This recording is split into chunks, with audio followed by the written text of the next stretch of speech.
Kalau biasanya sarung tangan dipakai untuk melindungi tangan saat bekerja, di Pasar Induk Keramat Jati, ibu-ibu ini justru memakai balon karet. Eits, bukan buat main-main Secret Lovers. Balon ini justru menjadi salah satu alat kerja mereka saat mengupas bawang. Dan tahu nggak, saking canggihnya ibu-ibu ini, satu bonggol bawang putih bisa mereka kupas hanya dalam waktu 18 detik.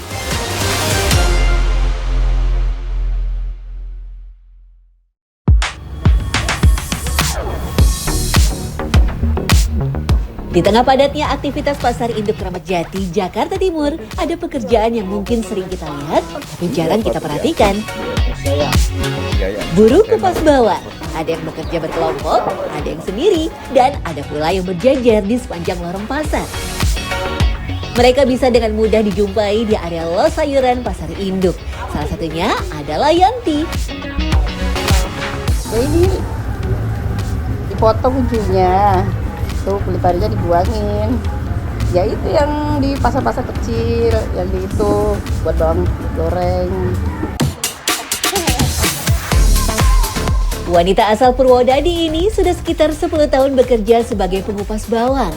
Setiap hari ia mulai bekerja sekitar pukul 8 pagi hingga pukul 4 sore. Bawang merah biasanya ditampil terlebih dulu agar kulit keringnya terpisah. Ini alatnya silet, balon, supaya nggak lecet, nggak terluka. Ya kalau pisau gede nggak bisa, pisau gede kan buat masak.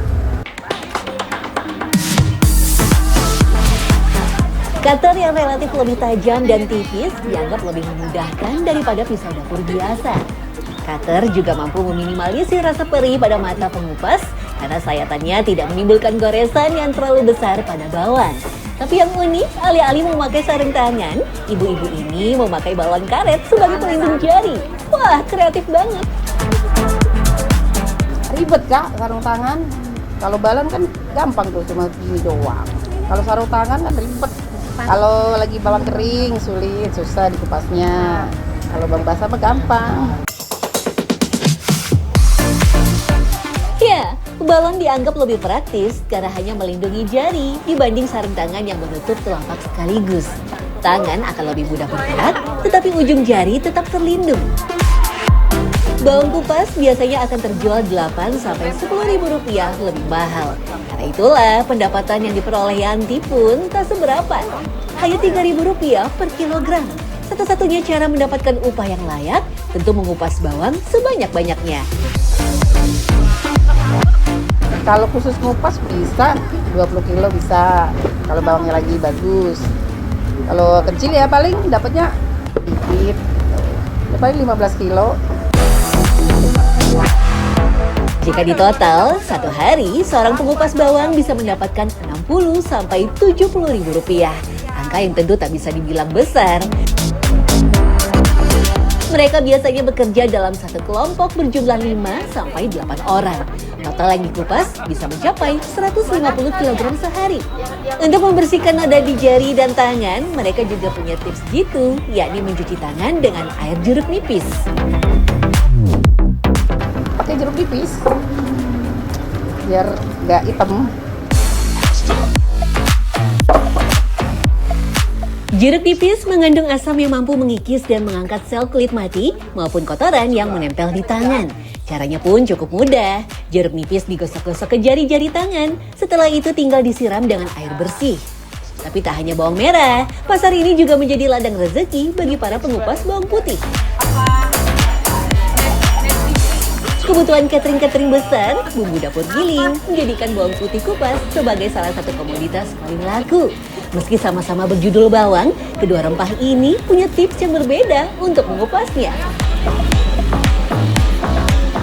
Kesulitannya kalau ngupas bawang putih itu waktunya agak lama, direndam, prosesnya yang lama.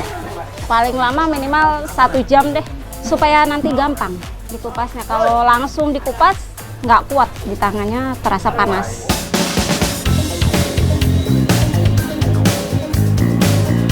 Sebelum dikupas, kulit luar dan batang bagian tengah bawang putih harus dihilangkan terlebih dulu. Baru setelah itu, bawang dikupas memakai cutter. Tetapi bawang putih ini tidak dikupas sampai benar-benar bersih. Satu lapisan kulit ari sengaja disisakan. Lapisan tipis ini masih menjadi pelindung alami siung, sementara bagian dalamnya tetap bisa terlihat oleh pembeli. Upah pengupas bawang putih bervariasi, tergantung dari harga bawang putih itu sendiri. Per kilo. Per kilonya tergantung jualnya mahal apa enggak. Kisaran biasanya per karung ini 50.000.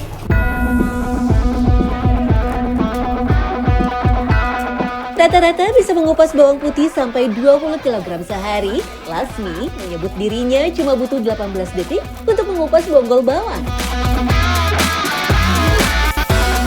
Satu kelompok buruh kupas bisa mengupas bawang putih sampai 200 kg seharinya. Kesulitannya itu di bawang putih, mengupas bawang itu. Kalau bawang merah tidak terlalu ribet, simple. Kalau bawang putih terlalu ribet. Ribetnya karena harus dikupas dulu, dipotel dulu gitu. Pasokan harian bawang yang ada di pasar induk berasal dari beberapa wilayah di tanah air. Khusus untuk bawang merah, sebagian besar berasal dari Brebes, Jawa Tengah. Sementara untuk bawang putih, justru kebanyakan adalah barang impor yang berasal dari Tiongkok. Selain meningkatkan penjualan, keberadaan bawang putih kupas juga menjadi salah satu bentuk sortir otomatis bagi para pembeli. Jadi kualitasnya tuh terlihat. Kalau yang masih terbungkus gitu kan kita nggak tahu di dalamnya ada busuk atau gimana gitu kan, rugi juga kita sebagai konsumer gitu.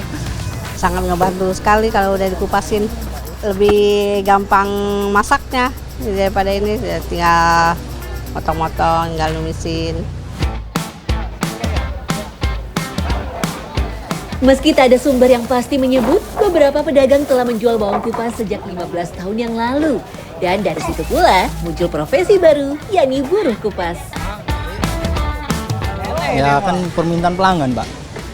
Karena kan yang memakai kupasan rata-rata tuh biasanya restoran kan maunya terima jadi langsung, jadi siap masak langsung, nggak ngulitin lagi gitu, nggak ngupas-ngupasin lagi.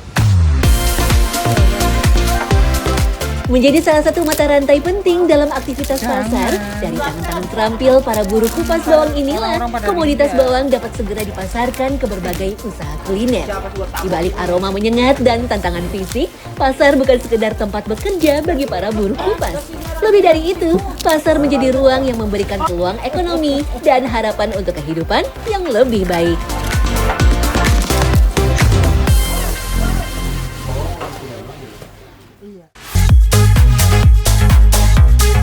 Tak hanya diakui oleh masyarakat Indonesia, kenikmatan bawang goreng juga ternyata mendapat pengakuan dari dunia internasional. November tahun lalu, bawang goreng menempati peringkat pertama dari daftar 100 kondimen terenak di dunia versi Taste Atlas, mengalahkan kondimen terkenal di dunia seperti chili bean paste dari Cina, bahkan gochujang dari Korea Selatan. Bawang goreng berhasil memikat hati para pecinta kuliner di berbagai belahan dunia karena rasa gurihnya dan teksturnya yang renyah. Di Asia Tenggara, bawang merah merupakan bahan utama dalam hidangan seperti nasi goreng, sambal, dan aneka masakan tradisional. Di Mediterania, bawang merah sering digunakan dalam hidangan seperti ratatouille, tzatziki, dan caponata. Sementara di Amerika Serikat dan Eropa, bawang merah dikenal dalam sajian hamburger, hotdog, dan salad. Berasal dari Asia Tengah dan telah ditanam selama ribuan tahun, bawang merah selain digunakan sebagai pelengkap masakan, juga untuk pengobatan tradisional di India, Persia, Mesir, dan Cina sejak zaman kuno. Bawang merah mengandung antioksidan, antiinflamasi, dan antimikroba hingga terkenal bermanfaat untuk mengobati infeksi, peradangan, dan gangguan pencernaan. Selain untuk obat, peradaban Mesir kuno menggunakan bawang sebagai bahan untuk mengawetkan mayat. Bawang merah memiliki makna simbolis dalam berbagai budaya. Dalam beberapa kepercayaan Hindu, bawang merah dianggap sebagai lambang kesucian dan digunakan dalam ritual keagamaan. Di beberapa budaya, bawang merah juga diyakini memiliki kekuatan magis untuk melindungi diri dari roh jahat dan membawa keberuntungan. Merujuk pada primbon Jawa kuno, bawang merah memiliki dimensi lain yang jarang diketahui banyak orang, yaitu kekuatan gaib yang besar. Bawang merah disebut-sebut memiliki elemen utama api. Sifat panas yang dimiliki bawang merah konon memiliki daya yang kuat dan mampu meleburkan energi negatif. Tak heran banyak orang menggunakan bawang merah untuk berbagai tujuan seperti pengusiran roh halus ataupun sebagai media untuk penglaris dagangan. Dulu nenek moyang kita sering membawa bawang merah saat pergi ke hutan agar bisa terlindung dari serangan binatang buas dan gangguan goib lainnya. Bawang merah juga digunakan untuk menyembuhkan anak kecil yang rewel atau demam di malam hari akibat gangguan goib dari makhluk halus. Total nilai ekspor bawang merah Indonesia dalam 5 tahun terakhir 2019 hingga 2023 mencapai rata-rata 157 miliar per tahun. Sementara di tahun 2023 saja, total ekspor mencapai lebih dari 9.000 ton dengan nilai 194 miliar rupiah. Negara tujuan ekspor terbesar adalah Thailand.